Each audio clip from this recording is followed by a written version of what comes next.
Good afternoon, ladies and gentlemen. It's your Kiwi Connection here, Kim07, and today having a look at the 280X as our first one.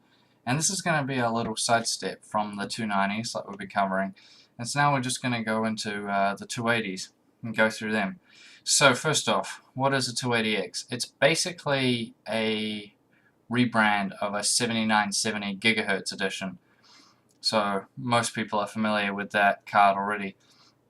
So it's got the same 28nm Tahiti GPU in it, 3 gigabytes of RAM, a 384-bit memory bus, and of course, you know, the 1000 megahertz core clock on most of them, or higher or slightly lower. So pretty much the same as what you got out of the 7970 gigahertz editions. Now, first off, we're going to start with the Gigabyte. So this is the windforce edition. Now, I covered this on the 290s and it was reasonably impressive, so I'm hoping for the same thing on this. So on the front of the box, we just see that it's windforce edition, 3 gigabytes of RAM. Spin it around.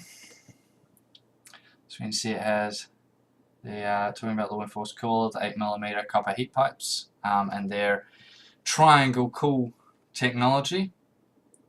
So, as I've said before, the windforce design has been around for quite a while. It's definitely tried and true. And it does, all the ones I've owned have been pretty good, and the one I tested on the R9 was pretty good. Did decent cooling and was, you know, pretty quiet. So, open it up here. Oh. Have the card. So I'll lift this up. Just going to have a quick dive into the accessories first. Top off there. We have crossfire bridge, full-size DisplayPort to mini DisplayPort, 6-pin to Molex adapter, 8-pin to Molex adapter. This is the quick guide,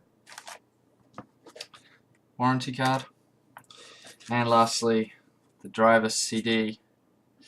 So throw this away and you want to get the newest ones from AMD's website. So chuck all this back in, and we'll get to the main business, the card itself.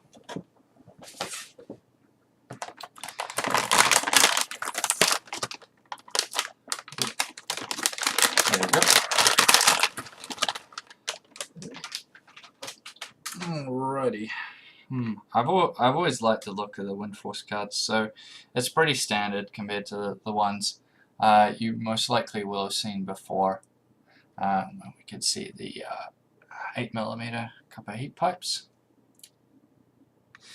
Yeah, so this card comes in at 285mm long, 126mm wide, and 38mm tall. So it's a decent size, but most mid-towers will be able to fit it. At very worst, you might have to take out a hard drive cage to fit it in.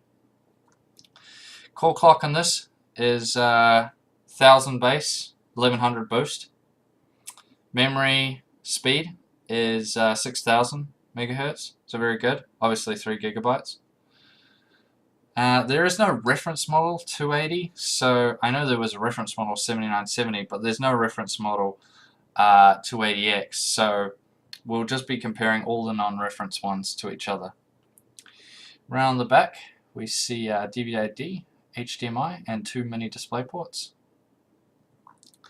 And yeah, this card looks really good, so I'll be interested to see how this one performs. I have high hopes for Gigabyte. I mean, their windforce coolers, as I said, have always been pretty good, and they've always been pretty quiet. So we'll see if this one stays true to that. And that's going to round it out. So, hope you enjoyed the video, and I'll catch you guys next time.